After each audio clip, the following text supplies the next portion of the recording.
Hello दोस्तों, तो कैसे हो आप लोग। आई होप आप सब बहुत बढ़िया होंगे। दोस्तों जैसा कि आप लोग को पता है, आज छठ पूजा है और यूपी बिहार का एक छठ महापर्व होता है। दोस्तों आप छठ पूजा में भाई बहुत मज़ा आता है, भाई साहब बहुत मज़ा आता है। और हम सुबह सुबह 4 बजे उठकर छठ घाट पर आ गए हैं। दोस्तों कमेंट में बताओ कौन कौन छठ पूजा पर 4 बजे उठकर गया है। दोस्तों छठ पूजा में कितना मज़ा आता है कमेंट में बताओ भाई। मुझे तो बहुत मज़ा आता है दोस्तों छठ पूजा में जाना।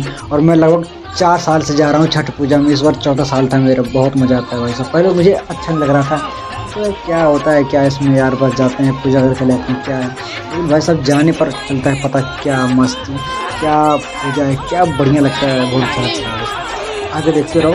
वीडियो अच्छी लगे तो लाइक कमेंट शेयर जरूर करना, सब्सक्राइब